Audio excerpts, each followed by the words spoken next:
안녕하세요. HLB가 뉴스 기사가 나오면서 급등을 해서 지금 VI에 걸려 있습니다. 9만원의 VI 가격인데 여기까지 순식간에 상승했고요. 분봉으로 보면은 장 초반부터 갭 상승을 한 4%에서 시작을 해가지고 쭉 해서 이때 9시 6분에 뉴스 기사가 나왔거든요. 여기 파이낸셜 뉴스에서 요 뉴스가 나오면서 급등을 했습니다. 그러고 나서 조정 잠깐 하고 다시 한번 2차 급등을 해서 VI까지 걸렸습니다. 그래서 현재 HLB가 최근에 계속 하락세를 보였던 것과는 다르게 오늘 흐름은 여기에서 바로 이제 추세 전환을 한 것을 알 수가 있습니다. 지금 VI 걸려 있고 VI에서도 지금 물량들이 계속해서 추가가 되고 있는 것들을 확인할 수 있습니다. 지금 VI가 풀렸는데요, 15%에서 거래가 되고 있습니다. 그래서 어제 식약처에서 IND, 그러니까 임상 3상 승인이 났었잖아요. 그게 뉴스 기사가 나오면서 다른 투자자들도 수급이 들어오는 상황을 알 수가 있습니다. 지금 16%, 17%까지 갔는데, 이 추세라는 거는 이제 장대 양봉 같은 거 하나로 인해서 급변하기도 하거든요. 그래서 이렇게 하락 추세, 여기에서도 하락 추세였지만은 이제 장대 양봉 하나로 추세가 급변하는 경우는 상당히 많습니다. 지금 18%까지 19%까지 올라왔는데 또 한번 조정 잠깐 하겠죠. 여기서 밑꼬리를 달고 있고요. 그래서 이제 뉴스 기사를 이제 한 번 더 보면은 사실 어제 내용을 봤죠. 대부분 봤는데 한 번 더 보겠습니다. 8월 13일에 1차 치료제 글로벌 3상 식약처 IND 승인이었습니다. 그래서 이제 리보세라닙이랑 캄렐리주마비 병용요법으로 하는 건데, 요거에 대해서 3상 승인을 받은 거고, 요거는 우리가 이제 질문을 주신 분이 있었는데 이거 HLB가 하는 거냐, 확신할 수 있느냐라고 이제 물어보셨는데요. 여기 뉴스 기사에서 나온 것처럼 HLB는 현재 중국 항서제약과 엘레바가 함께 진행 중이라고 뉴스 기사가 나와 있습니다.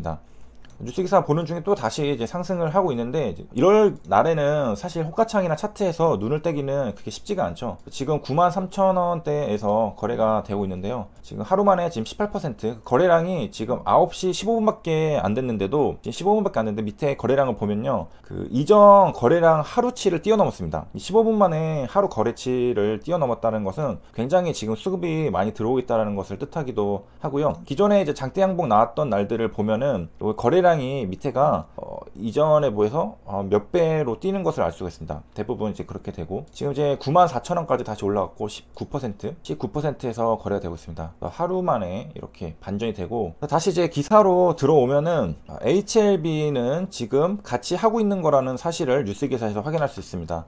그 다음에 어제 식약처 사이트에서 봤듯이 의뢰자는 한국 IQVIA라고 되어 있습니다. 이거는 CRO 기업이라서 우리가 이제 정리를 하면은 항서제약이랑 엘레바는 HLB가 100% 미국 법인으로 자회사로 가지고 있는 게 엘레바입니다. 그래서 이 둘이 같이 요 CRO 한국 IQVIA에게 맡겼다는 것을 알 수 있습니다. 그래서 어제 이제 궁금하셨던 부분들은 이거는 항서제약이 맡긴 거일 수도 있지 않느냐라고 이제 질문 주셨는데, 기사에서 봤듯이 엘레바가 함께 같이 진행한다고 했고요. 그 다음에 힌트가 약간 있었던 게, 어제 여기 리보세라닙이라고 적혀 있거든요. 리보세라닙은 한국의 HLB가 보통 아파티닙 같은 성분의 약인데, 명칭을 보통은 이제 중국 같은 경우 아파티닙이라고 말을 많이 하고 한국 거는 리보세라닙이라고 많이 말을 하는데, 사실은 같은 성분의 약이기 때문에 뭐 리보세라닙이라 말해도 상관없고 아파티닙이라고 말해도 상관없는데, 여기 리보세라닙이라 나와 있으면은 보통 한국 거를 의미하는 경우가 굉장히 많습니다. 그리고 이제 설령 이게 오로지 항서제약이 진행한다고 해도 리보세라닙의 이제 원천 권리를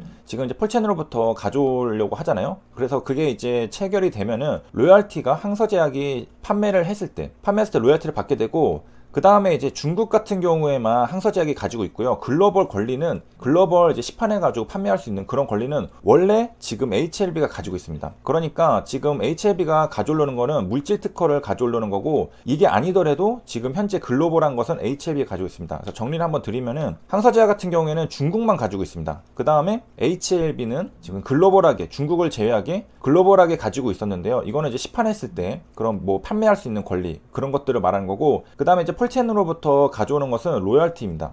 로열티를 가지고 있는 이제 궁극적인 특허거든요. 이게 물질 특허. 이거를 가져오면은, 그러니까 항서제약이랑 HLB가 중국에서 팔든 글로벌에서 팔든 로열티를 요 어드벤체 펄첸에게 줘야 되는데, 이 궁극적인 특허를 HLB가 이제 가져오게 되면은 항서제약이 이걸 판매하고서 로열티를 HLB에게 줘야 됩니다. 그런 상태고요. 자, 어쨌든 이제 뉴스 기사로 다시 돌아와가지고 승인 받았다고 13일 밝혔는데, 식약처에서는 12일에 승인이 난 것을 알 수가 있죠. 그래서 이제 발빠른 구독자님들은 어제 12일에 이미 이게 IND가 승인이 났구나라는 것을 알 수가 있었습니다. 그래서 13일에 밝힌 것은 HLB가 그동안 뉴스 기사 하나 없이 조용했거든요. 조용했는데 이 IND라는 것은 지금 오늘 주가를 봐도 알 수 있듯이 굉장히 파급력이 강력한 겁니다. 게다가 이제 간 치료제고 임상 3상이기 때문에 굉장히 파급력이 크기 때문에 많은 이제 주주님들이 좀 의심하는 그런 경향들이 있었는데, 오늘 HLB가 이렇게 밝힘으로써 그런 의심들이 좀 해소가 많이 되었다라고 볼 수가 있겠습니다. 그래서 이제 정리를 하면은 13일 날 밝혔지만은 조금 부지런하면은 12일에 어제 저녁에 미리 알 수 있었다. 그 다음에 HLB에서 밝혔기 때문에 그동안 잠잠했지만은 이런 호재거리가 있다면은 HLB는 밝히는구나 라는 것을 또 확인할 수 있습니다.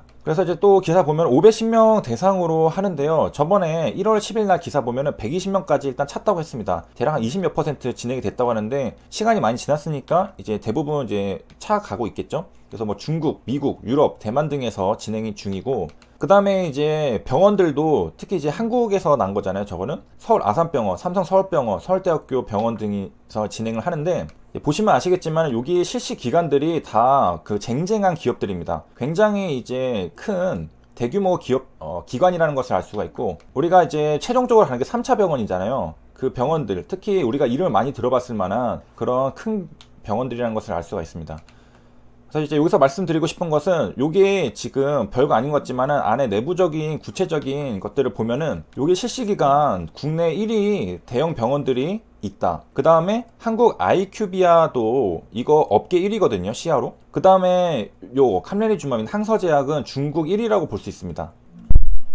굉장하죠? 그러니까 이거 굉장히 신경을 많이 써서 임상을 준비하고 있다라는 것을 알 수가 있습니다. 대부분 지금 업계 1위 각 기관, 기업들, 뭐 이런 사람, 기업들이 다 전부 다 같이 하는 거기 때문에 이것만 봐도 좀 가볍게 볼 수 있는 건 아니다. 그리고 굉장히 준비를 잘해서 진행을 하고 있겠구나라고 생각할 수 있겠습니다. 그 다음에 이제 이번 임상시험에 이제 엔드포인트들을 보면은 OS랑 PFS를 1차 평가지표 프라이머리 엔드포인트라고 프라이머리 아웃컴으로 두고 있는 것을 알 수 있습니다. 그래서 보통 이제 위 할 때는 그 1차로 OS를 두고 2차로 PFS를 뒀는데요. 여기 병용요법에서는 1차로 OS랑 PFS를 둘이 같이 놨습니다. 이건 아마도 저번에 위에서 조금 1차로 OS 하나만 두니까 조금 불안하다 싶어가지고 두 개로 같이 하는 거라고 생각할 수도 있겠습니다. 그래서 만약에 혹여나 이제 OS가 잘 안 나올 경우에도 PFS가 잘 나오면은 이거 프라이머리 엔드포인트니까 이걸로 진행을 하면 되겠고, 반대로 PFS가 아닐 때 OS로 진행하면 되겠고, 그래서 두 가지 경우로 하는 것으로 볼 수 있겠고, 그 다음에 이제 경쟁사 약이랑 직접 비교거든요. 직접 비교하는 소라페닙과 대조하는 방식으로 진행을 합니다. 직접 비교가 중요한 이유는 이게 이 약을 써야 된다, 지금 캄레니주맙이랑 리보세라닙을 병용으로 써야 된다라고 그 증거로 제시할 때 경쟁사 약 대비, 그러니까 기존에 있던 약 대비 우리 약이 임상했더니 뛰어나다라는 것을 말을 해줄 수 있다면은 그거는 굉장한 증거가 되거든요. 그래서 FDA에서 NDA를 진행할 때도 딱 보니까 자료가 소라페닙보다 좋다라고 한다면은 이거는 직접 비교가 됐기 때문에 굉장히 강력한 증거가 됩니다. 그래서 중요하고, 이것도 그 다음에 이제 시너지 부분에서 얘기를 할 수 있는 거는 뭐냐면, 캄레니주맙은 면역항암제다. 그 다음에 리보세라닙은 혈관 생성 억제제입니다. 이거는 2세대고요. 얘는 3세대입니다. 둘이 작용 기전이 겹치지가 않아요. 그래서 시너지 효과가 날 가능성이 있고, 저번에 제가 올려드렸던 그 임상 발표 내용을 보시면 아시겠지만은 이 작용 기전이 겹치지가 않으면은